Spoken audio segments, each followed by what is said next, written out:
बिस्मिल्लाहिर्रहमानिर्रहीम। अस्सलाम वालेकुम Pakistan. Very very good morning to all of you. कैसे हैं तमाम लोग? उम्मीद करती हूँ बिल्कुल खैर खैरियत से, ठीक ठाक, खुशबाश, मज़े में होंगे। खुश रहिए, आबाद रहिए अपने प्यारों के साथ, अपने दोस्तों के साथ, खूबसूरत से अपने उन रिश्तों के साथ कि जिनके साथ आप लोग बेतहाशा खुश रहना चाहते हैं। मैं हूँ आपकी होस्ट नुसरत मुगल और एक और नई सुबह में, एक और फ्रेश लाइवली सुबह में आप तमाम लोगों को वेलकम कहती हूँ। क्या हाल हवाले हैं, कैसे हैं? मेरे और आपकी मुलाकात का पहला दिन है आज और यकीनन मैं ये समझती हूँ कि बड़ा अच्छा लगता है जब मैं अपनी ऑडियंस से बात करती हूँ। ये आप तमाम लोग भी जानते हैं। When it comes to the appreciation कि आप लोग जिस तरह से हमें अप्रिशिएट करते हैं या हमारी अपनी फ्रेटर्निटी के लोग, वैसे तो ये बहुत फिनोमिनल है, मतलब बहुत कम देखा जाता है कि आपकी सेम फ्रेटर्निटी में काम करने वाले लोग आपको आपके काम पर अप्रिशिएट कर रहे हो। बट ऐसा है भी, not five fingers are equal. मैं हमेशा कहती हूँ बात कि हमें हमेशा कोशिश करनी चाहिए, अगर दो लोग सेम फील्ड में काम कर रहे हैं तो आपस में एक दूसरे को अप्रिशिएट करें। अगर एक दूसरे को एक दूसरे की गलतियां भी बता रहे हैं तो इस तरह से बताएं कि उनको बुरा ना लगे। ये हम जैसे लोग सोच सकते हैं, ये दुनिया में बहुत कम लोग हैं जो इस बारे में सोच सकते हैं कि यार हमें एक दूसरे को उनकी अगर गलतियां भी बतानी है तो किस तरह से बतानी है, किस वे में बतानी है। ये हर कोई नहीं सोचता। लोग आप पे क्रिटिसिज्म बहुत करते हैं, लोग आपकी टांगें बहुत खींचते हैं, लोग आपके काम पे उंगलियां बहुत उठाते हैं, लेकिन when it comes to the appreciation, when it comes to hyping someone, आप नहीं करते। आप कहीं ना कहीं चूक जाते हैं, चोरी कर जाते हैं कि नहीं यार इसकी तारीफ़ कर दी। अच्छा, कुछ लोग ये भी सोचते हैं कि तारीफ़ कर दी तो सर पे ना चढ़ जाए। ऐसा नहीं है।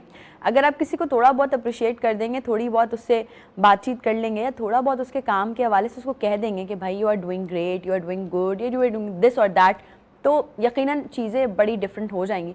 और इसको डिफरेंट करने के लिए हमें खुद से स्टेप फॉरवर्ड करना पड़ेगा। यहाँ हम उन लोगों की भी बात ज़रूर करेंगे जो मैं ये समझती हूँ कि आप उनके साथ कितने अच्छे क्यों ना हो जाए, आप उनको अप्रिशिएट कर लें, आप उनके काम को सराह लें, आप उनको कह दें कि आप बहुत अच्छा काम कर रहे हैं, यू आर डूइंग ग्रेट, लेकिन उनको जो आपके बारे में अपना मिजाज, रवैया, जो उनको तज्जिया लगाना होगा ना, वो वही करेंगे, वो उसको कभी भी छोड़ेंगे नहीं। मतलब मेरे कहने का मकसद बेसिकली ये है कि लेट सपोज आप किसी की तारीफ़ों के पुल बांधें, किसी को जो है वो अप्रिशिएट करें कि भाई वो अपनी ज़िंदगी में अच्छा काम कर रहे हैं, अच्छा काम कर रही हैं, लेकिन अगर उन्होंने ये अपना पर्सपेक्टिव बना लिया है कि जी नहीं, इस बंदी ने तारीफ़ भी की है, इस बंदे ने तारीफ़ भी की, तो इसके पीछे भी यकीनन देयर इज़ समथिंग, कुछ ना कुछ कोई रीज़न होगा, कोई ना कोई बात होगी। तो उन्होंने वो पर्सपेक्टिव अपना आपके लिए एक सेट किया हुआ है, उन्होंने अपना एक बेंचमार्क आपके लिए सेट किया हुआ है कि ये बंदी ऐसी है, ये बंदा ऐसा है, आप इससे आगे तो ये बढ़ ही नहीं सकता, इससे आगे तो ये हो ही नहीं सकता। तो इसलिए मैं ये समझती हूँ कि लोगों को ना अपने बारे में सफाइयाँ देना छोड़ दें आप कि यार मैं ऐसा हूँ, मैं ऐसी हूँ, मैं वैसी हूँ, क्योंकि लोगों ने तो आपको वैसे भी जज करना है। लोग अपने आप को नहीं कभी भी देखेंगे, लेकिन आपको हमेशा लोगों ने जज करना है। तो जब लोगों ने जज ही करना है और उन्होंने अपने पर्सपेक्टिव के हिसाब से ही आपको जज करना है, तो फिर आप क्यों, Why don't you guys accommodate them कि भाई हम ऐसे नहीं हैं, हम ऐसे हैं। एक्सप्लेनेशंस दे रहे होते हैं बैठ के कि नहीं आपने अगर ये सुना तो गलत सुना, आपने अगर ये सोचा तो गलत सोचा। लेट इट बी यार, मतलब छोड़ दें, क्योंकि जब लोगों ने आपके बारे में अपनी अलग ही एक राय कायम कर ही ली है कि आप में एटीट्यूड है, आप जो है वो लोगों को जो है वो कुछ समझती नहीं है, समझते नहीं हैं, तो फिर छोड़ दें। जो जैसे समझ रहे उसको समझने दें यार। ऊपर एक मालिक बैठा है, उसकी बारगाह में अगर आपने अच्छे चल रहे हैं, आपका ज़मीर मुतमईन है कि आपने किसी के लिए कभी बुरा नहीं किया, किसी के लिए कोई बैड बाइटिंग नहीं की, किसी को डीमोटिवेट नहीं किया, किसी को नीचा नहीं दिखाया, तो सब गुड है, सब अच्छा है, सब सेट है। बस ये सोच के चलते रहें कि यार किसी के लिए बुरा नहीं करना, किसी को कभी डाउनफॉल की तरफ नहीं लेकर जाना, किसी को कभी ये नहीं सोचना कि यार, अब लेट सपोज मैं अगर बात करूँ एज ए सिंगर, मैं बात करूँ आप लोगों से, तो हम अगर कभी बहुत सारी जगहों पे ऐसा कर लेते हैं, क्या कर लेते हैं हम बहुत सारी जगहों पे, वो ये कर लेते हैं कि यार हमारे से पहले जो सिंगर अगर स्टेज पर होता है तो हम लोग सोच रहे होते हैं यार इसकी जो परफॉर्मेंस है ये काश फ्लॉप हो जाए। बहुत सारे लोग ऐसा सोचते हैं। मैं ये समझती हूँ नहीं सोचना चाहिए। जो आप किसी के लिए सोचेंगे ना वो आपके ऊपर इम्प्लीमेंट हो जाएगा, और ये हुआ है बहुत से लोगों के साथ, और फिर उन्होंने उस चीज़ को एडमिट किया है कि यार काश हम किसी के लिए बुरा नहीं सोचते, या काश हम सामने वाले के लिए कुछ अच्छा सोच लेते तो हमारे साथ भी अच्छा हो जाता। तो ये आपको अपनी ज़िंदगी का हिस्सा बनानी पड़ेंगी, ये चीज़ें आपको बताना पड़ेगा। मैं कल की बात बताऊँ आप लोगों को, मुझे बड़ी अप्रिसिएशन मिली है हमारे इस मॉर्निंग शो के लिए, जो कि नई सुबह हम आपके सामने प्रेजेंट करते हैं, and it's all credit goes to my team. मुझे बहुत अप्रिशिएट किया गया है कि भाई आपको पूरे पाकिस्तान में लोग देख रहे हैं, जिस तरह से आप लोग की टीम काम कर रही है, जिस तरह से आप लोग नई सुबह लेके प्रेजेंट होते हैं हमारे सामने, वो बहुत ज़बरदस्त है। आप लोगों का बहुत अच्छा फीडबैक है, उन्होंने बहुत अप्रिशिएट किया। And I would love and I would glad कि मतलब जब आप कुछ किसी चीज़ पे बहुत ज़्यादा अनथक मेहनत कर रहे होते हैं ना, तो जब वो चीज़ आपके सामने इस तरह से निकल कर आती है ना, मतलब ये समझ लें, मैं ये बात कहूँ तो गलत नहीं होगी कि एक छोटा सा बीज बोया था हमने और आज आहिस्ता आहिस्ता जो है वो तनावर दरख्त की शक्ल इख्तियार कर रहा है। और मैं समझती हूँ कि इस दरख्त को काटने के लिए इस बीज को पानी ना मिले, इस बीज को जो है वो धूप ना मिले, इसकी बड़ी कोशिशें जो है वो लोग करते रहते हैं। चाहे आप किसी भी प्लेटफॉर्म पे किसी भी करियर में आगे बढ़ना चाहें, जब आप कोई बीज बोते हैं तो उसको दरख्त बनाने के लिए बड़ी स्ट्रगल्स करनी पड़ती हैं, बहुत से लोगों की सुननी पड़ती है, बहुत से लोगों की बर्दाश्त करनी पड़ती है, बहुत से लोगों को बर्दाश्त करना पड़ता है, but it's a part of a life, it's a part of a game. अगर आप खेलना स्टार्ट हो चुके हैं, अगर आपने जीतना है, तो फिर आपको जो है वो थोड़ा बहुत आगे कंटिन्यू करना पड़ेगा।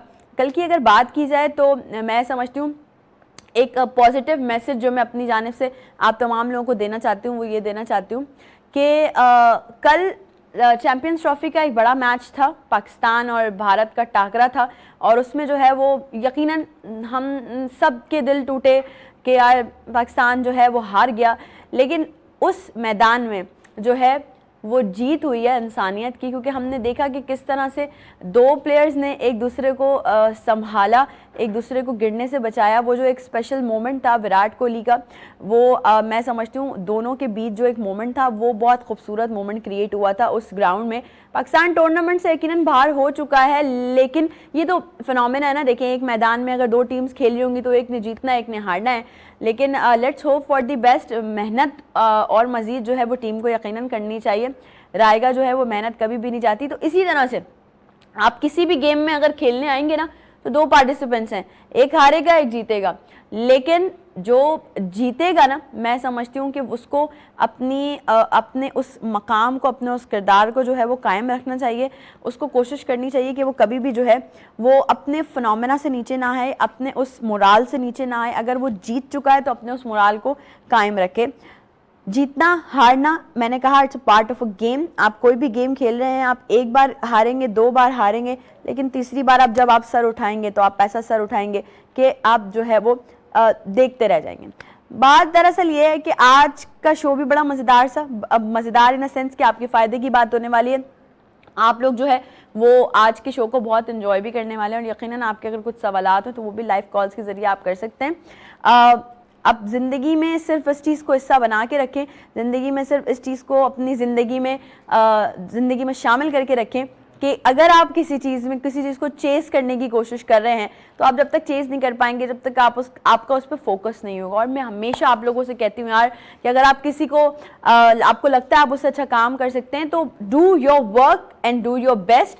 आप ये प्रोपेगेंडे करके लोगों को हराने की कोशिश ना करें। ब्रेक पे चलते, वापस आने के बाद दोबारा ज्वाइन करेंगे हमारे गेस्ट के साथ। कहीं मत जाइएगा, नई सुबह के साथ रहिएगा। Will be right back after the short break.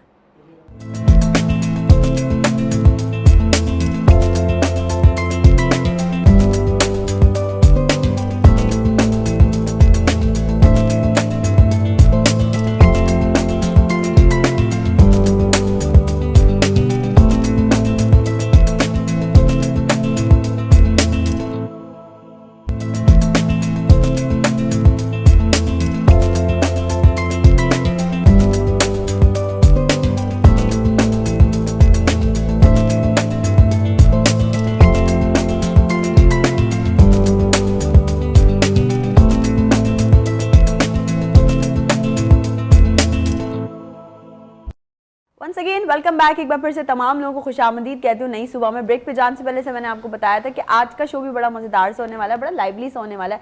वैसे तो हमारे हर शोज़ ही मज़ेदार होते हैं, लेकिन मैं समझती हूँ कि डिफरेंट वेरिएशंस के साथ, डिफरेंट चीज़ों के साथ जब हम नई सुबह को आपके सामने प्रेजेंट कर रहे होते हैं, तो थिंग्स गेटिंग डिफरेंट, और हमें समझ आता है कि हाँ भाई ठीक है, अब आप लोग अप्रिशिएट कर रहे हैं, अब आप लोगों का जो है वो टेस्ट क्या है कि भाई अब आप लोगों को ये देखना है वो देखना है। जिस तरह से आप लोग हमें अपनी राय का इजहार कर रहे होते हैं तो हम कोशिश करते हैं कि रेलेवेंट उसी के हिसाब से जो है वो कुछ गेस्ट जो है वो नई सुबह का हिस्सा बने। इस वक्त हमें हमारे शो में 2 पर्सनालिटीज़ ने ज्वाइन किया। सबसे पहले मैं इंट्रोडक्शन करवाती हूँ। और मैं left hand side business women भी हैं, साथ ही साथ वो एडवोकेट भी हैं, माशाल्लाह से हाफिज़ कुरान भी हैं। और आज उनसे बड़ी मज़ेदार सी बातें मैंने करनी है। एज ए एडवोकेट देखा जाए या एज अ बिजनेस वुमेन देखा जाए तो उस हवाले से भी मैंने उनसे बहुत सारी बात करनी, क्योंकि हमारी बहुत सारी बहनें ऐसी देख रही होंगी यकीनन जो कि कोशिश होगी जिनकी कि यार अपना बिजनेस स्टार्ट करें, एंटरप्रेन्योरशिप की तरफ जाएं। तो ये बड़ा ज़रूरी है आजकल के दौरे हाजरा में अगर बात की जाए। तो इस वक्त और मैं लेफ्ट हैंड साइड मौजूद हैं अक्सा हामिद। अस्सलाम वालेकुम। वालेकुम, कैसी हैं आप? अल्लाह का शुक्र। Welcome to my show, thank you for so coming, बहुत शुक्रिया। साथ ही साथ on my right hand side एक और मैं समझती हूँ एडवोकेट हैं, वो भी, उनसे भी मैंने बहुत सारी लॉ के हवाले से ये बात करनी कि भाई इतने सारे कानून हैं हमारी ज़िंदगियों में हैं, लेकिन कानून की हद तक ही हैं, बस वो अमल दरामद नहीं होता। बहुत सारी चीज़ें, बहुत सारे टॉपिक्स, बहुत सारे क्वेश्चन हैं मेरे पास जो कि आज के शो का यानी कि नई सुबह का हिस्सा बनेंगे। तो मेरे साथ इस वक्त मौजूद हैं आमिद बशीर एडवोकेट। अस्सलाम वालेकुम। वालेकुम अस्सलाम। थैंक यू फॉर कमिंग, बहुत शुक्रिया आने के लिए। कैसे हैं आप? अल्हम्दुलिल्लाह का शुक्र। बातों का आगाज मैंने तो करना स्टार्ट कर देना है इन लोगों से, लेकिन आप लोगों ने भी लाइव कॉल्स के जरिए आप शो का हिस्सा बन सकते हैं। अपने कोई क्वेश्चंस हैं तो आप कर सकते हैं। अक्सर क्या चल रहा है ज़िंदगी में, कैसी गुजर रही है ज़िंदगी? अल्हम्दुलिल्लाह बहुत अच्छी गुजर रही है। और काम किस तरह से चल रहा है? आप बिजनेस भी कर रही हैं, तो किस चीज़ का बिजनेस कर रही हैं? मेरी actually we are 2 business partners और हम दोनों की एक ऑडिट फर्म है। Okay okay. जिसमें हम अकाउंट्स, ऑडिट, हिसाब किताब होता है मतलब। जी जी हिसाब किताब हिसाब किताब की, अच्छा ठीक है, ये अच्छी बात है। ऑडिट और ये हिसाब किताब जो है ये जिंदगी में वैसे भी तवाज़ुन रखना बड़ा ज़रूरी है। हामिद, जैसे मैं बात कर रही थी, मैंने अभी कहा कि मैं पूछूंगी ज़रूर कि भाई लॉ तो हैं बहुत सारे, चाहे वो ट्रैफिक का लॉ हो, चाहे वो किसी भी किस्म का लॉ हो, लेकिन इम्प्लीमेंटेशंस नहीं होती, और होती हैं तो वैसे नहीं होती। अब इस वक्त क्या देखते हैं एज एडवोकेट, पाकिस्तान ने हमारा जो लॉ फॉर्म है हमारी, या हमारे जो वकला की तंजीमें हैं, वो कहाँ स्टैंड कर रही हैं? जो करंट पोजीशन ये है कि इस टाइम जो है ना सिर्फ हम बुक्स की हद तक तो महदूद हैं। प्रैक्टिकली एक एडवोकेट के पास भी उतना टेक्निकल नॉलेज नहीं होता कि उसको इम्प्लीमेंट करवाए या कर सके। सही। दूसरा, अगर लॉ इन्फोर्सिंग एजेंसीज को देखें तो उनके पास मैन पावर्स की कमी है, जिसकी वजह से वो उस लॉ को प्रॉपरली इम्प्लीमेंट नहीं करवा पाते। ओके। ज़्यादातर जो हमारे लॉ इन्फोर्सिंग एजेंसीज हैं वो जो हमारे मिनिस्टर्स हैं उनकी जो है ना सिक्योरिटीज़ पे मामूर होते हैं या उनकी खिदमत पे मामूर होते हैं। जो उनका एक्चुअल पर्पस होता है आवाम वाला, वो बिल्कुल गायब है। तो वो कैसे आएगा पर्पस वापस? भाई हमें तो खिदमत खल्क करनी है ना, आवाम की खिदमत करनी है। अवाम जब तक अपने राइट्स को खुद नहीं जानेगी, खुद आवाज़ नहीं उठाएगी, तब तक नहीं आएगा। आप किसी एक प्रोटोकॉल को रोकें रोड पे, उसके बाद अगले दिन देखेंगे आपको रोड पे पुलिस वाले मिलेंगे, प्रोटोकॉल वाले के साथ नहीं मिलेंगे। अच्छा, ये बात है भाई। अच्छा अच्छा, आपकी अगर पर्सनली बात की जाए तो किस किस्म के मुकदमे जो आप ज़्यादा लड़ते हैं? तजुर्बा? जो मेरा ज़्यादातर एक्सपीरियंस है, मेरा टैक्स फ्रॉड है, उसके अलावा ऑडिट से रिलेटेड फाइनेंशियल फ्रॉड है, क्योंकि मेरा बैकग्राउंड सीए से बैकग्राउंड रहा है। सही। ऑडिट फ्रॉड है, फाइनेंशियल फ्रॉड्स हैं, इन सारे मैटर्स को मैं देखता रहा हूँ। मतलब आप भी वही हिसाब किताब वाला ही मामला है। लेकिन मैं समझती हूँ कहीं ना कहीं फंस भी जाते होंगे यहाँ पे, मतलब इन अ सेंस लोग जो आपके पास, मतलब क्लाइंट आते होंगे या जो आपके पास आपके जो भी लोग आते होंगे जो केस लेकर आते होंगे, कहीं ना कहीं उनसे भी कोई ना कोई मिस्टेक्स होती होंगी, तो फिर आपको उसको करेक्ट करना पड़ता होगा कि भाई ये एक चीज़ ऐसे नहीं है, ये लॉ ऐसे नहीं है, ये लॉ ऐसे है। अच्छा, अगर देखा जाए हमारे अवाम को अपने हुकूक की या अपने लॉज की कितनी नॉलेज है, अवेयरनेस कितनी है? हमारे यहाँ ना ज़्यादातर जो अवाम है वो इलिटरेट है, उनको पता भी नहीं, इवन दैन ऊपर से देख के इंग्लिश पढ़ना या उर्दू पढ़ना भी नहीं आती। और हमारे जितने भी लॉज हैं वो इंग्लिश लैंग्वेज में हैं, जिसकी वजह से जो नॉलेज का फुकदान है बहुत ज़्यादा। सही। चंद लिमिटेड लोग हैं, वो एडवोकेट हो गए या जजेस होते हैं, इवन बाज़ का बहुत सारे जजेस होते हैं, उनका सिर्फ एक स्पेसिफिक एरिया पे तो नॉलेज होता है, बाकी एरियाज पे उनका नॉलेज नहीं होता, तो वो भी सिर्फ स्पेसिफिक एरियाज को ही डील करते हैं। इसी तरह जो हमारे यहाँ लॉ इन्फोर्सिंग एजेंसीज हैं, उनके भी ज़्यादातर जो रिक्रूटी होते हैं वो भी इसी तरह से हैं।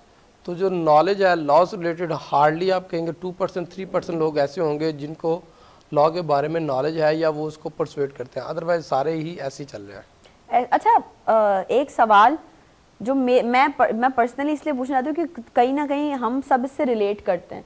वो सवाल ये है कि आम आदमी, क्योंकि हमारा शो पूरे पाकिस्तान में इस वक्त ऑन एयर है, हम लोग हमें देख रहे हैं, आम आदमी की रसाई कितनी आसान है इंसाफ हासिल करने के लिए? आम आदमी की रसाई, अगर आम नॉर्मल जनरल पर्सन लेना लेमैन की, वो इतनी है कि एक अमीर ज़्यादा मर्डर कर दे तो वो उसको सज़ा नहीं दिला सकता। आए वाह, लेकिन ये ड्रॉबैक है, अलमिया है हमारे माशरे का यार, गलत बात है।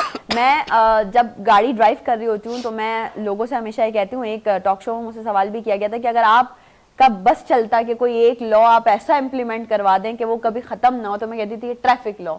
अब ये बहुत जो है ना, लोग जो है ना वो रूल्स तोड़ रहे होते हैं और उसके बाद जो है ना वो बड़ी दीदा दलेरी से बताते हैं अरे मैंने सिग्नल तोड़ा है आज, देखो कुछ भी नहीं हुआ। क्यों?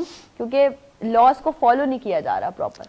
मैम बिल्कुल ऐसी इशू हमारे यहाँ सोसाइटी में ये प्रॉब्लम चल रही हैं, लेकिन over the period of time चूँकि जो यंगस्टर्स हैं वो खुद से अपने आप को डेवलप कर रहे हैं, सही, वो एक दूसरे को अवॉइड कर रहे हैं, तो उससे होप की जा सकती है फ्यूचर में कि किसी जगह पे जाके स्टेट एग्जिस्ट कर जाए। अच्छा, पास्ट के कुछ लॉज जो टर्म्स होती हैं और अब आने वाले जो अभी दौरे हाजरा की कुछ यूनिक लॉज चल रहे हैं, इनमें कोई डिफरेंशिएट हुआ है, कुछ डिफरेंस आया? बहुत सारी चीज़ें चेंज हुई हैं। स्पेसिफिकली आप देखें जैसे वुमेन प्रोटेक्शन लॉ आया है, इससे पहले कभी भी नहीं था। अब एक आम नॉर्मल लेडी जो है वो जब ऑफिस में काम करती है, अगर मैं थोड़ा सा वर्किंग लेडीज़ को लूँ जो ज़्यादातर इस चीज़ से अवेयर नहीं है, अगर आपका बॉस आपको 9 से 5 आपकी ऑफिशियल टाइमिंग है, 5 से 6 तक को इन्फोर्स करता है, तो वो सेक्सुअल हरासमेंट में फॉल करता है। यस, वो हरासमेंट में फॉल करता है। आप अपनी जो वर्किंग लेडी है उससे लेट सिटिंग नहीं करवा सकती, ये पाकिस्तान का लॉ है। और अगर आप करवाएंगे तो लेडी के पास, जो वर्किंग लेडी है उसके पास राइट है, वो right to file suit against the person and claim damages as well as जो उसकी पेनल्टी है वो भी क्लेम कर सकती है। What is the penalty? Basically penalty damages से मुराद ये है कि एक तो जो फ्रेट चार्जेस हैं वो डबल हो जाएंगे। पेनल्टीज में ये आ जाती है कि मिसाल के तौर पे उसको कोई मेंटल डिसऑर्डर हो गया या उसकी वजह से घर पे कोई प्रॉब्लम होगी, उसने अपना टाइम किसी और जगह पे अलाइन किया है, जैसे जस्ट लाइक अक्सर वर्किंग लेडी हैं, अब इनका टाइम है 9 से 5, अब 9 से 5 की बजाय अगर ये 9 से 8 बैठती हैं और 3 घंटे वो जो एक्स्ट्रा वर्किंग आवर्स कर रही हैं, उसकी वजह से जो दूसरी चीज़ें सेक्रीफाइस हो रही हैं उसके भी डैमेजेस क्लेम कर सकती हैं। ओके, और ये देखिए भाई, आज आप लोगों को पता चल रहा है कि there is a law for this, जो कि हमें सोचना, वही आपने बिल्कुल सही कहा हामिद, कि जब तक आवाम खुद आवाज रेज नहीं करेगी कोई कुछ नहीं कर सकता। इवन तो मैं अभी आपसे एक्सपेक्ट कर रही हूँ कि बहुत सारी खवातीन हमें ऐसी देख रही होंगी जिनको पता ही आज पहली बार चला होगा। जी बिल्कुल ऐसा ही है। अच्छा, अक्सर अगर आपसे पूछा जाए इस हवाले से, जैसे वुमेन प्रोटेक्शन लॉ की बात हुई है, तो ये किस हद तक और किस, आप क्योंकि बेहतर बता सकते हैं because you are also a working women, तो हम कैसे इसको यूटिलाइज कर सकते हैं अपनी जिंदगी में? यूटिलाइजेशन अगर वुमेन प्रोटेक्शन की हो तो वहाँ पे आप देखेंगे कि एक तो पहले के दौर में अगर जब ख़वातीन काम करती थी तो घर से ये चीज़ें स्टार्ट हो जाती थी। मतलब एक तो ये कि आपका घर से निकलना, फिर आपका रोड्स पे जब आप जाती आती थी वो, उसके बाद जहाँ आप काम कर रही हैं वो, तो मतलब कितने सारे लॉज थे जो लेडीज़ को पता नहीं थे। और अब जाके जब वो बहुत सारी चीज़ें इन हुई हैं, जैसे आर्बिट्रेशन काउंसिल है आपके पास, सबसे मेन रोल तो जब आप घर में होती हैं, जब आप हाउस वाइफ से आप काम करना जब स्टार्ट करती हैं, तो पहले तो आपका शौहर है या आपके पेरेंट्स हैं, वो आपको रोकते हैं, वो आपके साथ जो मामलात आपके साथ करते हैं। फिर बहुत सारे केसेस में ये देखा गया कि जो लेडीज़ हैं वो डाइवोर्स की तरफ चली जाती हैं, खुला की तरफ। इतनी स्ट्रिक्टनेस और डोमेस्टिक वायलेंस की, डोमेस्टिक वायलेंस, बिल्कुल डोमेस्टिक वायलेंस भी है, वो भी एक्टिव हो जाता है इसके अंदर। इसके अलावा हमारा पीपीसी एक्ट है, उसके अंदर कितने सारे लॉज अमेंड किए गए, एयर मुझे याद नहीं है, जिसकी वजह से वो बहुत ज़्यादा जो है ना वो चीज़ें चलनी शुरू हो गई। सही। जो एक वक्त में जो चीज़ें रुकी हुई थी, जहाँ पे लेडीज़ को अक्सर नहीं पता था, अब वो बहुत सारी चीज़ें ना निकल गई हैं। जैसे वुमेन प्रोटेक्शन है, आर्बिट्रेशन है, पीपीसी है, बहुत सारी चीज़ों में अमेंडमेंट हुई, जिसके बाद जो जो चीज़ें थी वो खुल के सामने आई। सही। और अब ये है कि अल्हम्दुलिल्लाह बहुत सारी जो लेडीज़ हैं हमारे पास आती हैं, उन्हें पहले से पता होता है कि ये हमारा लॉ था और यहाँ जाके इसकी वायलेशन हुई है। ये अगर इसने मेरे साथ बदतमीजी की है तो मुझे ये पता है कि मैंने इसके अगेंस्ट किस तरह लॉ के अंदर या कोर्ट के अंदर किस तरह जाना है, वो हमें बताती हैं।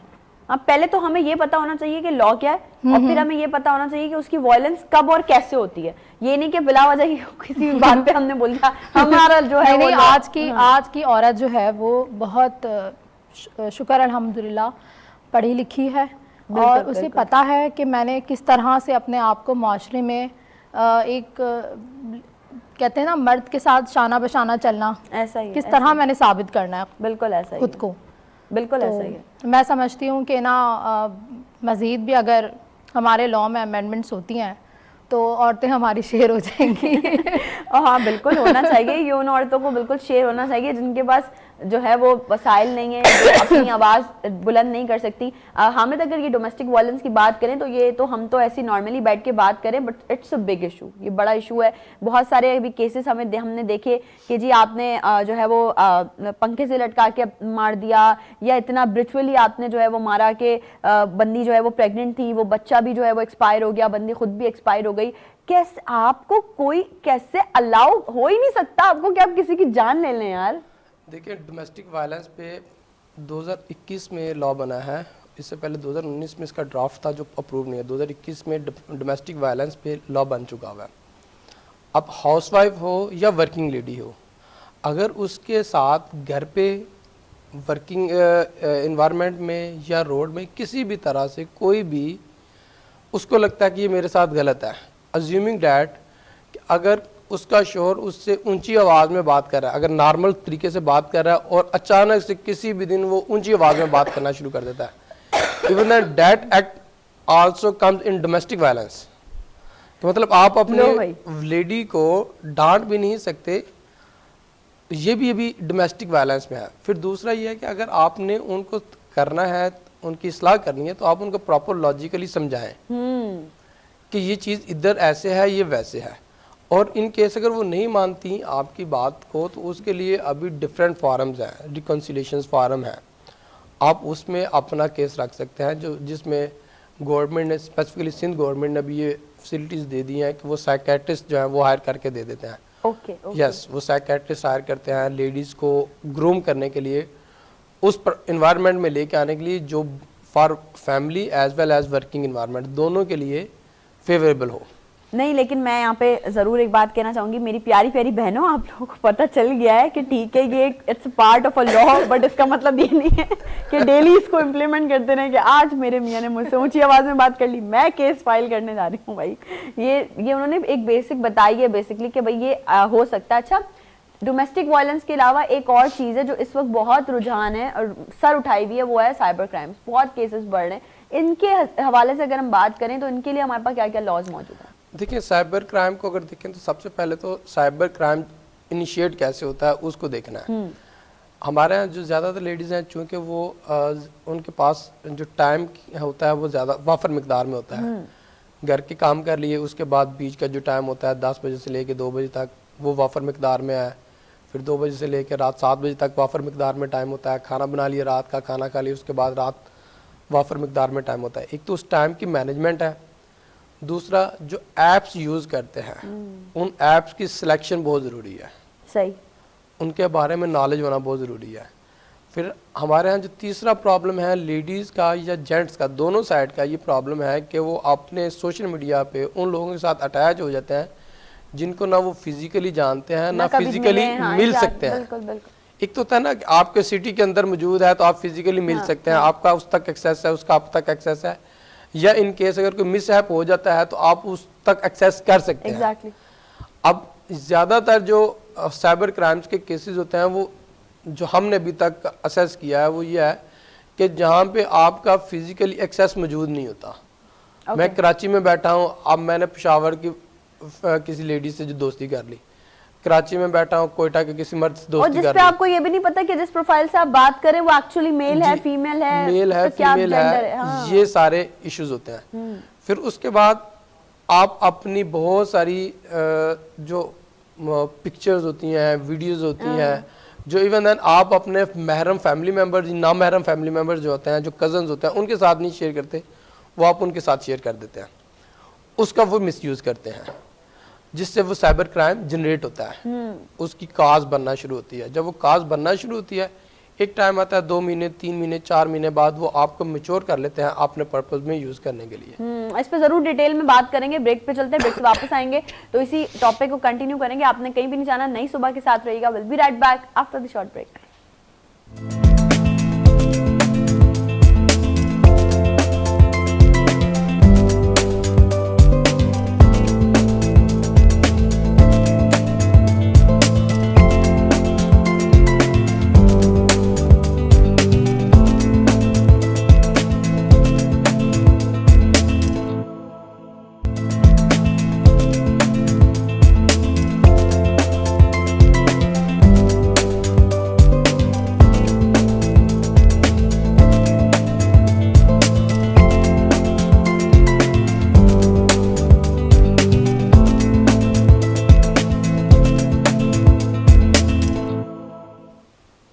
Once again welcome back. एक बार फिर से तमाम लोगों को खुशामदीद कहती हूँ नई सुबह में। ब्रेक पे जाने से पहले हम साइबर क्राइम पे बात कर रहे थे और हामिद हमें बता रहे थे उस बारे में। मैं चाहूँ कंटिन्यू करेंगे हम उसी को आगे, किस तरह से जो है वो साइबर क्राइम्स की नॉलेज लोगों को हो कि इसके क्या क्या लॉज मौजूद हैं हमारे पास।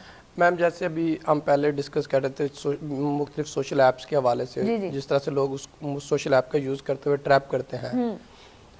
वो हमारे अक्सर फादर जो है ना वो बैठ के हमें एक मिसाल दे देते हैं। वो कहते हैं कि जो हस्बैंड है ना वो कभी भी अपनी बेगम को आई लव यू नहीं बोलता। क्यों? कि उसने एक्सपेंडिचर उठाने होते हैं। जो एक्सपेंडिचर नहीं उठाता ना तो वो फ़ौरन बोल देता है और बेगम एक्सेप्ट भी कर लेती है। जो लेडीज़ इस तरह के जो अल्फाज होते हैं ये बेसिकली सोशल क्राइम्स में आते हैं। आप किसी भी लेडी को अगर वो ऑलरेडी किसी रिश्ते में अज़वाजी रिश्ते में मुंसलिक है तो इस तरह के अल्फाज जो सोशल क्राइम में फॉल करते हैं। अब इस फॉर्म को यूज़ करने के लिए आपको कैसे अपने आप को प्रोटेक्ट करना है। एक तो हमारे पास FIA है। हाँ। आप FIA में फ़ौरन कंप्लेन करें। अगर आपके पास कोई उसका एविडेंस है स्क्रीनशॉट ले लें। वो आजकल इलेक्ट्रॉनिक्स मीडिया जो है उसका जो आपके पास एविडेंस है वो भी एविडेंस के तौर पे कंसीडर होता है, पहले नहीं था। सही। आप उसको यूज़ कर लें। उसके बाद आपके पास इमीडिएटली अगर कोई इर्द गिर्द है आपके मौजूद और वो आपको थ्रेट कर रहा है या किसी भी तरह से, तो आप 15 पे कॉल करके उसकी इन्फॉर्मेशन दे दें। विद इन प्रोविंस या विद इन कंट्री हो तो उसको आप दे सकते हैं। सही। उसके अलावा आपके पास अगर आउटसाइड पाकिस्तान है तो आपके पास एम्बेसीज़ का फार्म होता है। सही। ठीक है, आप एम्बेसीज़ में कंप्लेन करें जी आपकी स्टेट का फ़लाँ रिप्रेजेंटेटिव या फ़लाँ बंदा जो है फ़लाँ उसकी ये ऐप्स है या ये उसकी डिटेल है उसमें आप दे दें। इवन देन हमारे पास जो सोशल मीडिया ऐप्स हैं उसके अंदर भी ऑप्शन मौजूद होते हैं। ओके, ठीक है। वहाँ पे जाके आप उनकी कंप्लेन कर सकते हैं। सही। ये 3-4 मैकेनिज्म है जो अडॉप्ट होते हैं। लेकिन जो पाकिस्तान में है वो सबसे ज़्यादा जो फेवरेबल है या जो सबसे इफेक्टिव रहा है अभी तक वो है FIA जो है वहाँ पे आप अपनी कंप्लेन लॉन्च करें। वो एक सर्टेन टाइम लेते हैं, उसके बाद वो सारा नॉलेज लेते हैं, कुछ इंक्वायरी करते हैं आपसे और जो आपको with in specific time period वो आपको जो उस मैटर को रिजॉल्व कर देते हैं। और ये सही कह रहे हैं आप, मैटर बहुत सारे मेरे अपने रेलेवेंट जो है रिलेटिव्स में भी रिजॉल्व हुए हैं। ऐसा नहीं है कि केस जो है वो कोई डस्टबिन का हिस्सा बन गया या उन्होंने बिल्कुल ही उसको विड्रॉ कर दिया, ऐसा नहीं हुआ। अच्छा, ऑडिट की अगर हम बात करें, बिकॉज आपकी स्पेशलिटीज है ऑडिट लॉ के हवाले से, तो इस वक्त पाकिस्तान की अगर, क्योंकि जाहिर है अपने प्यारे मुल्क में रहते हैं तो यहीं की हम बात करेंगे। पाकिस्तान में अगर देखा जाए ऑडिट लॉ के जो भी रूल्स एंड रेगुलेशंस हैं वो क्या हैं? पाकिस्तान में देखें दो तरह के एक तो फाइनेंशियल ऑडिट्स होते हैं, एक टैक्स से रिलेटेड ऑडिट होता है। अब जो फाइनेंशियल ऑडिट्स होते हैं वो हम इंटरनेशनल फाइनेंशियल रिपोर्टिंग स्टैंडर्ड्स की बेस पे ऑडिट करते हैं जो all over the world same होते हैं। ठीक है। उसमें हम सबसे पहले ये चेक करते हैं कि फाइनेंशियल एम्बेजलमेंट्स कहाँ पे हुई हैं। फाइनेंशियल एम्बेजलमेंट्स का मतलब होता है कि जैसे ये ऑफिस है, इस ऑफिस के पर्सनल एसेट्स को किस तरह से यूज़ किया जाता है। क्या वो for the purpose of business activities के लिए है, पर्सनल यूज़ के लिए तो नहीं है। सही। जो कैश आ रही है वो लीगल तरीके से आ रही है या इलीगल तरीके से आ रही है, प्रॉपर बैंकिंग चैनल से आ रही है, जो उसके ऊपर एक्सपेंडिचर्स हो रहे हैं वो बिजनेस पर्पज़ के लिए हो रहे हैं या नहीं हो रहे। ये सारी चीज़ें हम मॉनिटर करते हैं फाइनेंशियल ऑडिट्स में। Okay okay. जो टैक्स से रिलेटेड ऑडिट होता है ये बड़ा स्पेसिफिक कैलकुलेशंस होती हैं। उसमें ये होता है कि हर ट्रांजैक्शन, हर बेनिफिट पे आपको टैक्स देना है। ओके। जितनी दफ़ा मनी रोल बैक होगी उतनी दफ़ा यू हैव टू पे टैक्स। अब वो जो रोल बैक होती है मनी, उसके ऊपर क्या आपने टैक्स दिया है या नहीं दिया। तीसरा, उसके कुछ प्रोसीजर्स होते हैं। अगर एक काम करने का प्रोसीजर है, जैसे हमारे यहाँ मोर देन 90% लोगों को इस चीज़ का इल्म नहीं होता, जो गिफ्ट हम करते हैं, प्रॉपर्टीज गिफ्ट करते हैं। अगर अज्यूमिंग डैट मैंने आपको प्रॉपर्टी गिफ्ट की अक्सा से लेके, सही, अक्सा की प्रॉपर्टी थी, आपको गिफ्ट कर दी, वो इनके पैसे मेरे पास आए और मैंने डायरेक्ट आपको दे दिया, ये प्रोसीजरली तो अक्सा की ओनरशिप में थी, बिल्कुल, लेकिन आपको गिफ्ट हुई, ये अनलॉफुल हो गई। इसका जो लीगल तरीकाकार है कि इनकी अमाउंट मेरे पास पड़ी हुई है, मैं इनके अकाउंट में डिपॉजिट करूंगा, वो आपके अकाउंट में आएगी तो लीगल है, उसके ऊपर कोई टैक्स नहीं है। अक्सर फैमिली मेंबर्स करते हैं ना हमारे यहाँ, हस्बैंड वाइफ को गिफ्ट करता है या वाइफ हस्बैंड को गिफ्ट करती है। जैसे ये ज्यादातर इश्यूज होते हैं जो इनहेरिटेंस की प्रॉपर्टीज आती है ना, तो क्या करती है, मदर की तरफ से आती है, वो हस्बैंड के अकाउंट में गिरा, जायदाद की बात हो रही है खवातीन हजरात यहाँ पे। जी। वो जो है ना, वो हस्बैंड के अकाउंट में पैसे आ जाएंगे या बेटे के अकाउंट में पैसे आ जाते हैं। तो जी किसने दिए आपको, मदर ने गिफ्ट किए। अब लॉफुली तो ठीक है, लेकिन जो प्रोसीजर वायलेट हो गया, इस वजह से अनलॉफुल हो जाता है। ये बहुत छोटी छोटी टिपिकल चीजें हैं लोगों। हाँ, उस प्रोसीजर्स को अडॉप्ट करने के लिए दादा ने गिफ्ट की फादर को, फादर के अकाउंट में है, फादर आगे बेटे को दे दे तो लॉफुल है। ओके, सही, ठीक है। जैसे नानी की साइड से अक्सर जो है ना, जो लेडीज वाली साइड पे था, वो नानी और नाने वाली साइड से उनको प्रॉपर्टीज मिलती हैं, बच्चों को मिलती हैं। हाँ बिल्कुल मिलती है, सबको हमारे यहाँ तो मिलती है। अच्छा, ठीक है। बेटियों को गिफ्ट देते हैं, बेटियों को इनहेरिटेंस का शेयर देते हैं। हाँ। अब वो क्या करते हैं, बेटियां क्या करती हैं, ज्यादातर जो है वाइफ्स जो है वो अपने हस्बैंड के नाम पे करवाती हैं। तो वो बेसिकली जो लॉ है, जो प्रोसीजर है, वो ये है कि पहले अपने नाम पे करवाएंगी, उसके बाद हस्बैंड के नाम पे करवाएंगी तो लॉफुल है। सर अगर अपने नाम पे करवा दी और बाद में मूड बदल गया कि नहीं करवा रहे हस्बैंड के नाम पे, फिर तो हस्बैंड नीचे लग के रहेगा ना। मतलब बात यही है सारी के नहीं, ये बहुत टिपिकल चीजें। यहीं पे एक और चीज मुझे याद आई है, हमारी बहुत सारी फैमिलीज ऐसी भी हैं जो बहनों को विरासत में जो हिस्सा जो होता है, एक शरई हक है, वो नहीं देते। तो उनके लिए क्या लॉज हैं जिनको इम्प्लीमेंट करना चाहिए? उनके लिए लॉज ये है कि पहले तो पाकिस्तान में लॉ था कि मतलब आप ये कर सकते थे। अभी राइट नाउ ये लॉ है, अभी रिसेंटली एक जजमेंट आई है, जस्टिस काजी फायजी साहब ने जजमेंट दी थी सुप्रीम कोर्ट की।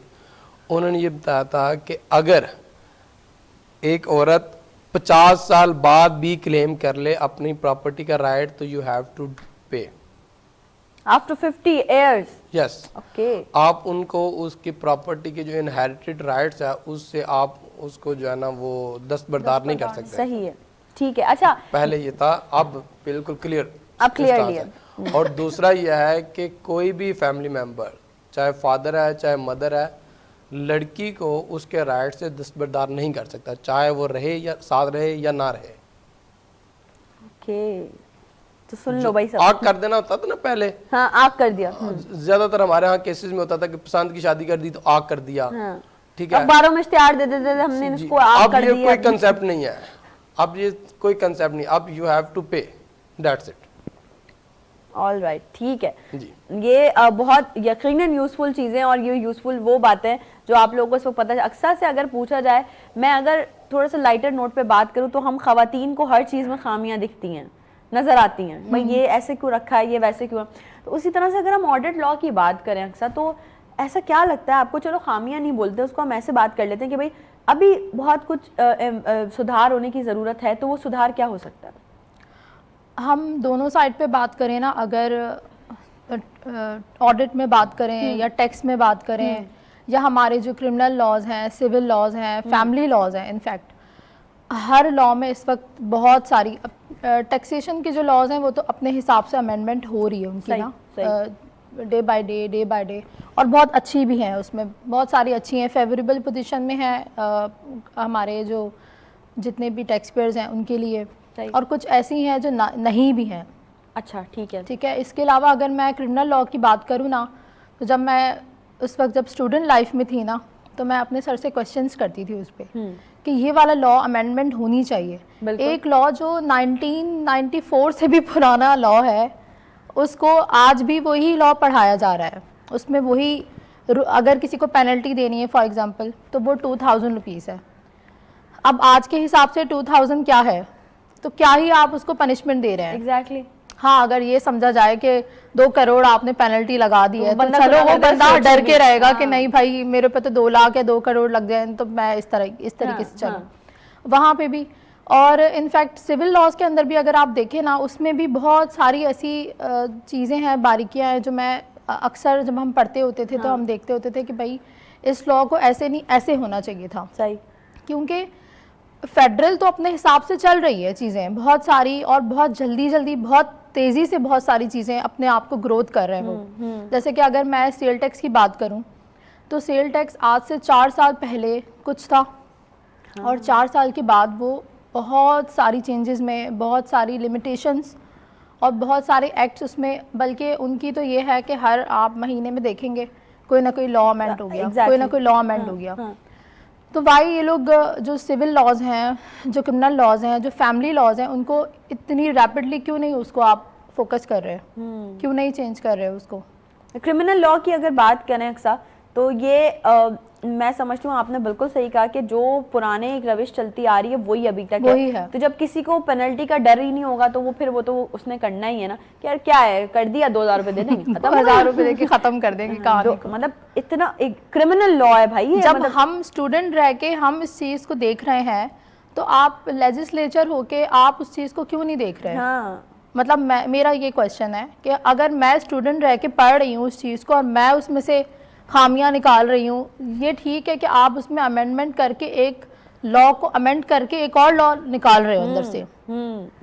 मैं ये समझती हूँ कि आप इतने सारे लॉज बनाने की बजाय, जैसे अगर मैं क्रिमिनल लॉ की बात करूँ, और अभी डोमेस्टिक वायलेंस और साइबर क्राइम और जो है उसमें बहुत सारे women protection act, arbitration council, इतनी सारी चीज़ें आपने निकाल दी हैं। नहीं, उसकी बजाय आप उसी लॉ के अंदर अगर अमेंडमेंट कर लेते हैं तो बहुत अच्छी बात है। एक ही फोरम के अंदर आपको 10 चीज़ें मिलेंगी। एग्जैक्टली ऐसा। और दूसरी बात, जब लॉ में एक चीज़ है कि आपने रैपिडली, जैसे हम CP फाइल करते हैं तो रैपिडली आपको जो है वो जो ग्रीवेंसेस हैं आपके वो ख़त्म हो जाते हैं। तो आप दूसरे जगह पे जाएं, वहाँ पे इतना लंबा प्रोसीजर आप अडॉप्ट करें, उसके बाद आना आपने उधर कोर्ट में ही है। तो मेरा ख्याल है कि आपने वुमेन प्रोटेक्शन एक्ट निकाल दिया, आपने ये निकाल दिया, आपने वो निकाल दिया, आपने वो, लेकिन काम की कोई भी चीज़ नहीं है। हाँ, मतलब वेरिएशंस दे दी हैं बिल्कुल, बट वो कहीं इम्प्लीमेंट प्रॉपरली नहीं हो रही। तो आई थिंक कि एक चीज़ हो, लेकिन वो इतनी अच्छी हो, स्ट्रॉन्ग हो कि जब बंदा वहाँ जाए, क्योंकि हमारी 90% जो 80-90% जो लोग हैं जो जब कोर्ट में आते हैं तो उन्हें वकील की ज़रूरत पड़ती है, तो उन्हें वकील की ज़रूरत ना पड़े।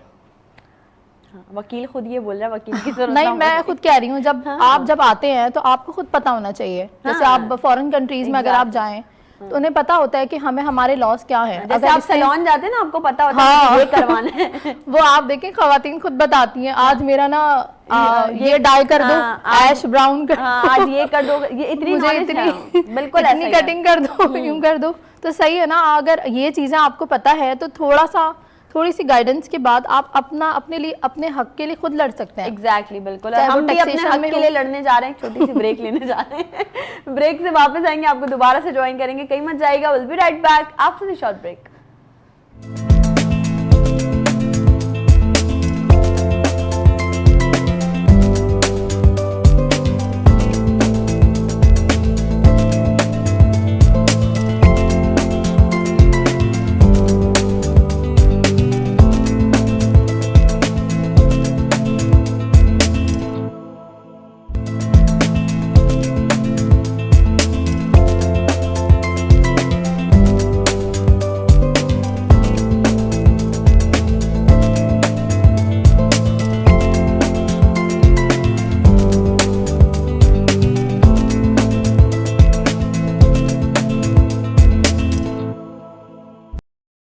एक बार फिर से आप तमाम लोगों को खुशामदीद कहती हूँ नई सुबह में। ब्रेक पे जाने से पहले हम मज़ेदार बातें करते हैं। मैं हमेशा आप लोगों से कहती हूँ कि मज़ेदार बातें बेसिकली मैं उनको कहती हूँ जिसमें बातों में कोई ना कोई आप लोगों का यकीनन फ़ायदा हो और कहीं ना कहीं कोई प्रॉपर चीज़ है जो आप लोगों तक पहुँच रही हो।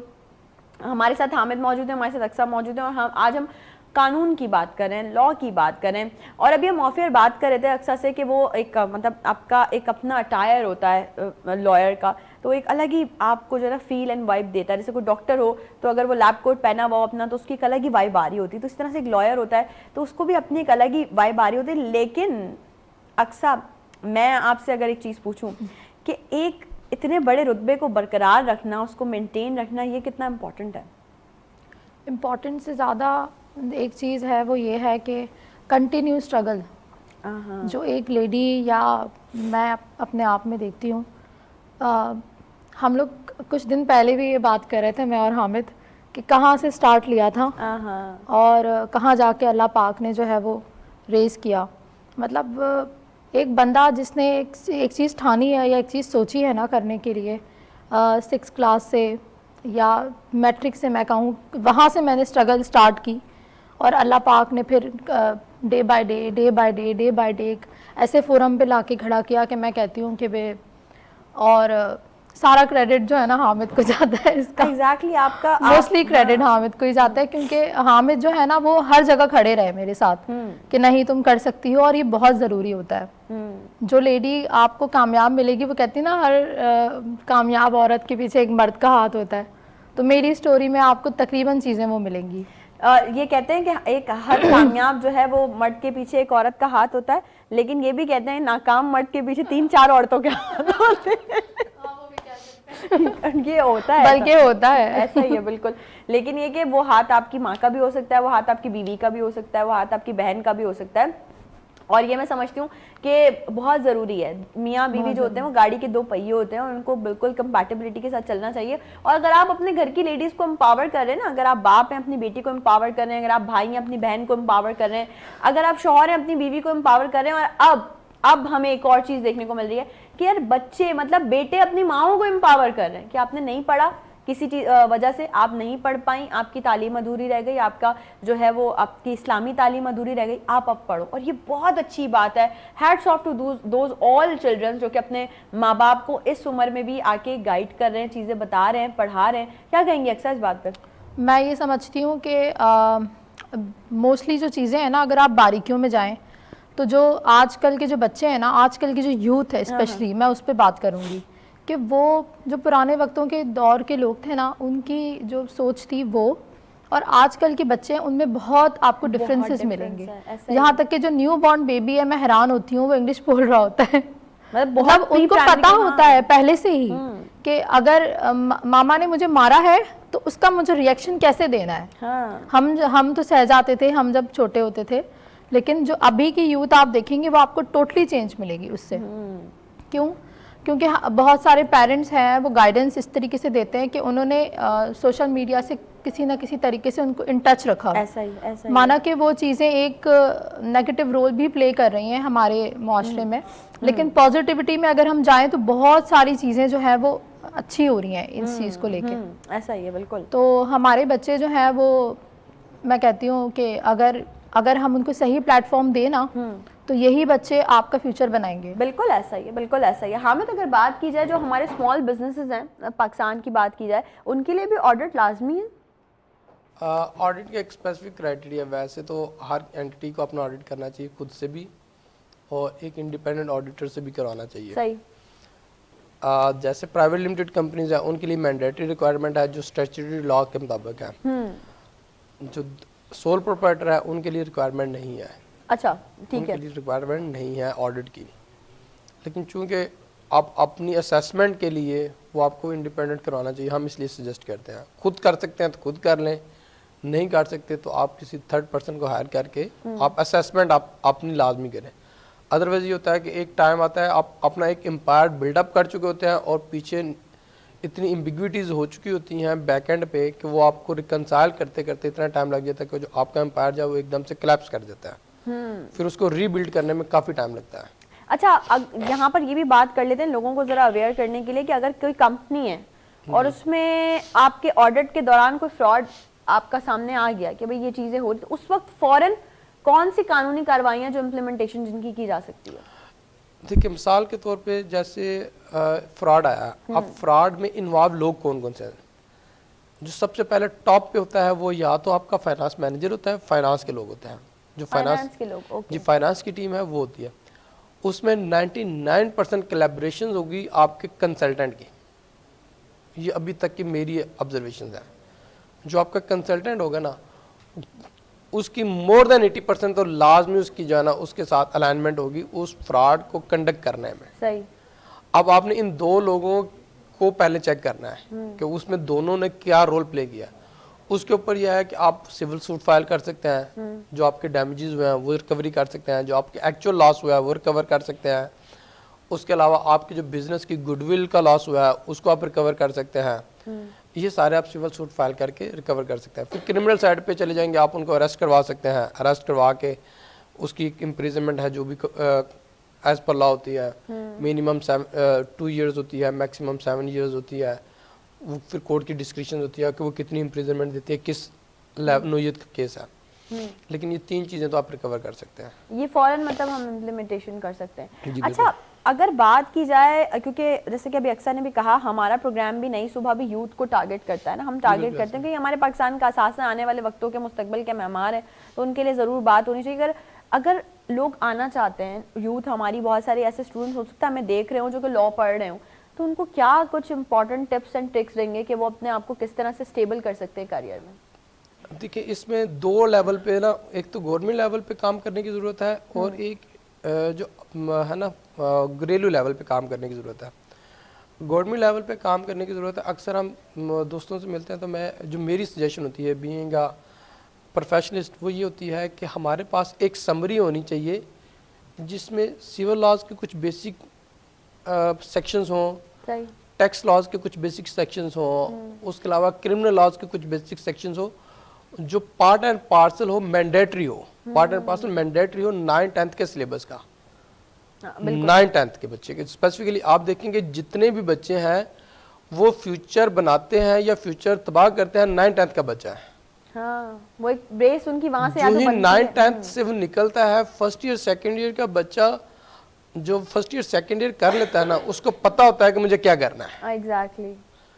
जो मैट्रिक का बच्चा होता है ना, उसको गाइडेंस की ज़रूरत होती है। आप देखेंगे जितने भी ये वायलेंस होते हैं, ज़्यादातर साइबर क्राइम्स एक्ट हैं, ये जो इसमें ज़्यादातर इन्वॉल्वमेंट आपको मंशियात में जो मामलात मंशियात की सप्लाई में, ये इस एज ब्रैकेट के बच्चे आपको मिलेंगे। 9-10th की एज के 18 से 22 के दरमियान की एज ब्रैकेट होती है। तो यहाँ पे लॉज की इम्प्लीमेंटेशन गवर्नमेंट के एंड पे बड़ा ज़रूरी है, बहुत ज़रूरी है, बहुत ज़्यादा ज़रूरी है। दूसरा ये है कि पेरेंट्स का रोल होना चाहिए। पेरेंट्स को, आल दो कि हमारे यहाँ पेरेंट्स नहीं इतने पढ़े लिखे, लेकिन इसके बावजूद सोशल मीडिया ने इतना, और आपके पास मोबाइल है, मोबाइल ने आपको इतना ज़्यादा एक्सेस दे दिया है कि आप बच्चों को जो बेसिक राइट्स हैं उनके, वो उनको बताओ। हाँ। कि आपको सोसाइटी में प्रोटेक्ट करने के लिए क्या क्या चीज़ें हैं। हाँ। आप बच्चों को गाने सुनवा सकती हैं, आप बच्चों को मतलब ड्रामे दिखा सकती हैं। तो आप उनको महीने में नहीं, साल में एक दफ़ा भी आप उनको जो है ना किसी एक स्पेसिफिक जो लॉ से रिलेटेड इंफॉर्मेशन दे सकते हैं। बिल्कुल। इससे ये होगा कि बच्चा अपने राइट्स का बारे में उसको पता होगा, वो एम्पावर्ड होगा। अक्सर आप देखें कि हमारे यहाँ जो ट्रैफिक पुलिस वाला है, अब ब्लैक यूनिफॉर्म वाला जो ट्रैफिक पुलिस वाला है, इंस्पेक्टर रैंक से नीचे वाला बंदा आपकी तलाशी नहीं ले सकता। हाँ। और यहाँ पे ASI सब इंस्पेक्टर बैठे होते हैं और वो आपको हरास कर रहे होते हैं रोड पे खड़े होके। ठीक है, जो आपकी गाड़ी के डॉक्यूमेंट्स हैं वो ट्रैफिक पुलिस के अलावा कोई नहीं चेक कर सकता। सही। ठीक है, आप रोड पे निकले, ब्लैक गाड़ी वाले जो ब्लैक यूनिफॉर्म वाले हैं वो आपकी तलाशी ले होते हैं, गाड़ी जब्त कर लेते हैं। गाड़ी जब्त भी जो है वो ट्रैफिक पुलिस वाला करेगा। हाँ। ये गाड़ी भी जब्त नहीं कर सकती। ट्रैफिक लॉज है। हाँ। ये ट्रैफिक लॉज है। एक स्पेसिफिक इदारा बना है, उसको आप अवॉइड करें। फिर लॉज के साथ साथ सोशल, आजकल तो हमारे यहाँ सोशल वायलेंस के भी लॉज है ना, तो बच्चे को जब तक वो पता चलता है तो वो आगे निकल आता है। उधर से वो बच्चा ग्रूम होगा और उधर से होगा। ये पता होना हमें बहुत ज़रूरी है कि हमारे बेसिकली जो रोज़मर्रा की ज़िंदगी है उसमें क्या क्या लॉज हैं जिसको हमने इम्प्लीमेंट करना है। अच्छा, ऑडिटर की अगर बात की जाए तो उसकी कानूनी जिम्मेदारियां क्या क्या होती हैं? देखिए, ऑडिटर्स के ऊपर जो बहुत बड़ी जिम्मेदारी होती है वो ये होता है कि वो ट्रू एंड फेयर व्यू पेश करें। अगर वो ट्रू एंड फेयर व्यू नहीं देता तो वो खुद क्रिमिनल एक्टिविटीज़ में इन्वॉल्व होता है। हमारे यहाँ बदकिस्मती से ये है कि ज़्यादातर जो ऑडिटर्स हैं वो स्टैंप लगा के जर्नल फॉर्मेलिटीज़ पूरी करते हैं और रिपोर्ट निकाल देते हैं। सही।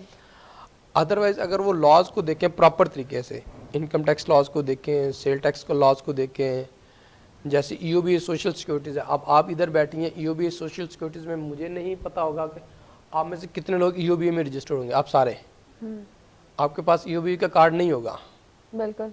I am damn sure. क्यों? कि आपको लॉ का नहीं पता। अदरवाइज लॉ ये कहता है कि आप अगर 15 साल तक ईओबीए की कंट्रीब्यूशन जमा करवाती हैं तो आपको at the age of 55 you are liable for pension until death. Okay. और अगर आप की डेथ हो जाती है और आपकी कोई बेटी है अनमैरिड है, अनटिल जब तक उसकी शादी नहीं हो जाती तब तक वो लायबल होगी। ओके, ग्रेट, जबरदस्त। ठीक है। सोशल सिक्योरिटी लॉज ये कहते हैं कि जैसे आपने सोशल सिक्योरिटी में रजिस्टर्ड है, आपके साथ ड्यूरिंग वर्किंग आवर्स 9 से 5 कोई भी मिसहैप हो गया टू द एक्सटेंट ऑफ 7,50,000 तक आपके medical expenses Sindh government bear करेगी, ओके, इंक्लूडिंग मेडिसिन। सही। ये नहीं पता मैं, नहीं पता, बिल्कुल ऐसा ही है। तो ये लॉज की अवेयरनेस जो है वो बेसिकली ये बेसिक लॉज हैं जो एटलीस्ट हमें मैट्रिक 9th के बच्चे के नॉलेज में हो, होने चाहिए, बिल्कुल ऐसा ही। अगर हम नहीं कर सकते तो हमारे बच्चे जो हैं वो पेरेंट्स को गाइड करते हैं। मेरे पास बहुत सारे बच्चे आते हैं, अब मेरे ऑफिस के जो बच्चे हैं वो 9th मैट्रिक हैं, उन्होंने अपने पेरेंट्स को बाय फोर्स जो है ना वो ईओबी सोशल सिक्योरिटी के कार्ड बनवा लिए। सही। तो बच्चों ने अवेयर किया। अब ये दौर ये है, अब ये दौर गई, बिल्कुल ऐसा ही है। अच्छा, जैसे अभी आपने बात की, मैंने आपसे पूछा कि ऑडिटर की जो कानूनी जिम्मेदारियां होती हैं वो ये होती हैं कि वो ट्रुथ एंड फेयर सारी चीज़ें जो है वो सबके साथ पेश करे, लेकिन अगर वो कोई गलत रिपोर्ट दे दे तो फिर उसके लिए क्या कार्रवाई की जा सकती है? उसमें सबसे पहले तो ये है कि उसकी कंप्लेन करें, जो रेलिवेंट फॉरम है। हमारे यहाँ रेलिवेंट फॉरम है ICAP, institute of chartered accountant of Pakistan. ठीक है। उधर कंप्लेन करें उसकी। उसमें ये होता है कि उसका लाइसेंस कैंसिल हो जाता है, प्लस उसको फाइन लगता है, फाइनेंशियल फाइन लगता है, नंबर 1। दूसरा ये होता है कि आप उसके अगेंस्ट सिविल प्रोसीडिंग या क्रिमिनल प्रोसीडिंग स्टार्ट करेंगे, वो क्रिमिनल एक्टिविटीज में इन्वॉल्व है टू प्रोटेक्ट स्पेसिफिक पर्सन। सही। क्योंकि आम नॉर्मल जनरल पब्लिक का स्टेक उसमें ज़्यादा होता है, जो प्राइवेट लिमिटेड कंपनीज हैं या शेयर होल्डर, जो पब्लिक लिमिटेड कंपनीज हैं उसमें शेयर होल्डर्स होते हैं, तो हमारा स्टेक उसमें ज़्यादा होता है। पब्लिक का भी स्टेक है, हम उसमें करके उनके against as a criminal proceeding लेके आप उसको अरेस्ट कराएं। 1-2 करेंगे, तीसरी दफ़ा ठीक हो जाएंगे। बाकी हामिद, क्या समझते हैं CA का स्कोप अच्छा दिख रहा है, मार्केट अच्छी दिख रही है इस वक्त पाकिस्तान की, अगर बात करें चार्टर्ड अकाउंटेंट की? तो CA में ये था कि जब हमने CA स्टार्ट किया था ना, तो हम अक्सर ये सुनते थे, और जो प्रैक्टिकली ठीक भी है, वो ये था कि आपकी फैमिली में एक चार्टर्ड अकाउंटेंट हो जाए तो आपकी फैमिली की 2-3 नस्लें जो है ना आराम से खाती हैं। ऐसा ही है, ऐसा ही है। और ये मैंने प्रैक्टिकली देखा, चूँकि मैं अभी फुली क्वालिफाइड नहीं हूँ, पार्शियल क्वालिफिकेशन है, इसके बावजूद मेरी फैमिली में मैं चूँकि साथ बिजनेस कर रहा हूँ, प्रैक्टिस अपनी स्टार्ट है, तो मेरी पूरी फैमिली मेम्बर्स की इनकम एक साइड पे होती है और मेरी अकेले की इनकम एक साइड पे होती है। तो वो बात किसी हद तक ठीक है। ठीक है ये बात बिल्कुल। और हम तो हमेशा कहते भी हैं, हमने लोगों को बड़ा गाइड भी किया है इस बारे में, पूरा प्रॉपर शो भी किया है यहाँ पर CA पे कि भाई आपको करना चाहिए, कुछ डिफरेंट करना चाहिए। मतलब वो कहते हैं ना, सब एक ही कश्ती में सवार हो, भाई डॉक्टर ही बनना है, इंजीनियर नहीं बनना, मतलब इस तरह से। तो ये थोड़ा सा एक डिफरेंट फील्ड है, मुश्किल फील्ड है लेकिन डिफरेंट फील्ड है। अक्सर कोई एक ऐसा लॉ, जैसे अभी क्रिमिनल लॉ की बात हो रही थी, जैसे मुझसे सवाल किया गया था तो मैंने ट्रैफिक लॉ का कहा था, तो आपसे मैं पूछना चाहती हूँ कोई ऐसा लॉ जो आप चाहती हैं फौरन इम्प्लीमेंट हो, और ऐसा इम्प्लीमेंट मतलब है लॉ लेकिन इम्प्लीमेंट नहीं हुआ हुआ, और ऐसा इम्प्लीमेंट हो कि फिर उसको कोई जो है ना डिसोबे ना कर सके? मेरी हमेशा से एक ख्वाहिश है, वो मैं आज बता देती हूँ। बिल्कुल बिल्कुल। वो ये है कि मैं चाहती हूँ कि हमारा जो, जिस हिसाब से आप लॉ की बात कर रही हैं, मैं पूरे कानून की बात करूँ। बिल्कुल करिए। पूरा कानून जो है ना वो कुरान के हिसाब से हो जाए। बिल्कुल, जो हमने जो पढ़ी है ना चीज़ें, वो हमें पढ़ाया गया पाकिस्तान पीनल कोड में, जिसका मैं भी जिक्र करी थी, PPC। उसमें एक पोर्शन है कानून शहादत के, सॉरी, हुदूद लॉज के हिसाब से। तो मैं ये चाहती हूँ कि हमें पढ़ाया गया हुदूद लॉज, लेकिन हुदूद कहीं पे भी नहीं है। अगर एक बंदा चोरी कर रहा है ना, तो चोरी करने की सज़ा उसके हाथ काटना ही होनी चाहिए, तब जाके मामलात दुरुस्त होंगे। तो मैं लॉ को इम्प्लीमेंट करने की बात नहीं करूँगी, मैं पूरा कानून बदलने की बात करूँगी। और ये सही बात ये है। बहुत सही है। देखें, अब आपने पिछले दिनों सुना होगा, मेरा ख्याल है टीवी पे, कि एक लेडी थी, उनको पहले जलाया गया, उसके टुकड़े किए गए, उसको फिर बंद करके उसके टुकड़ों को और वो कहीं दफन कर दिया गया। उनका क्या हुआ? कुछ भी नहीं हुआ। तो मेरा ख्याल ये है कि आप जब पूरे लॉ को तब्दील करेंगे ना, तभी ये चीज़ें सही हो सकती हैं। ऐसा ही है। और फिर बाद में ये पता चलता है कि जो आई डोंट नो ये बात सही है कि नहीं, मुझे तो कि वो केस धीरे धीरे चलते चलते यहाँ तक पहुँचा कि जो पीछे से जो हस्बैंड था, जो फॉरेन में रहता था, वो भी शामिल था कहीं ना कहीं उस चीज़ में। तो मतलब लेडीज़ कहाँ जाएंगी, वुमेन्स कहाँ जाएंगी, या बच्चे जो स्कूल में पढ़ रहे हैं और माँ बाप को ये नहीं पता कि उनके साथ क्या हो रहा है वहाँ पे। ऐसा ही है। या जो एक जो इंसान जो रोड पे चल रहा है, उसके साथ कभी भी स्नैचिंग हो जाती है, कभी भी कुछ भी हो रहा है। तो मेरा ये ख्याल है कि हम एक स्पेसिफिक लॉ को चेंज करें, उससे बहुत बेहतर है हम पूरे कानून को तब्दील करें। एंड आई नो ये बहुत मुश्किल है, बहुत मुश्किल है, बहुत बट मुश्किल let's hope for the best. मैं होप कर रही हूँ। आपके साथ साथ हम लोग भी जो है वो होप कर रहे हैं। और यकीनन आज बहुत सारी ऐसी चीज़ें, मैं हमेशा कहती हूँ हर शो से मुझे भी बहुत कुछ सीखने का मौका मिलता है और आप लोगों को भी बहुत कुछ सीखने का आज के शो से मौका मिला होगा। जैसे अक्सर ने बात की, मैं अक्सर की बात को कंटिन्यू करूँगी कि हमें लॉ को, एक स्पेसिफिक लॉ को नहीं बदलना चाहिए, हमें जो है वो पूरे कानून को तब्दील करना चाहिए। हमें वो चीज़ें देखनी चाहिए जो हमारे फ़ायदे की हैं या जो हमारे लिए ज़िंदगी गुजारने के लिए बेहतर हो सकती हैं। ये ज़रूरी नहीं है कि आपने अपना कोई एक जो है पर्सपेक्टिव सामने रख दिया तो आपको ऐसा लग रहा हो कि इससे ही सब कुछ बेहतर हो जाएगा। नहीं, आपको थोड़ा सा दुनिया की चीज़ों से भी सोचना पड़ेगा, देखना पड़ेगा, अपने आप को थोड़ा सा चेंज करना पड़ेगा। ये नहीं आपने जो पढ़ा है वो बहुत अच्छा पढ़ा है, सही पढ़ा होगा, लेकिन अब जब दौरे हाजरा के लोग बता रहे हैं कि नहीं ऐसे होनी चाहिए चीज़ें, तो उनको थोड़ा चेंज करना चाहिए या वही पुरानी चीज़ों को लेके नहीं चलना चाहिए। Hamid, thank you so very much for being a part of us. Aqsa, बेहद शुक्रिया, थैंक यू सो मच। और आप लोगों का भी बेहद शुक्रिया कि आप लोगों ने आज का शो देखा। कैसा लगा अपनी राय का इजहार जरूर कीजिएगा। आज के लिए इजाजत दीजिए, अपना बहुत सारा ख्याल रखिएगा, टीम को और मुझे खासुल खास दुआओं में याद रखिएगा। इंशाल्लाह फिर जिंदगी रही तो होगी आपसे मुलाकात। दीजिए इजाजत, अल्लाह हाफिज।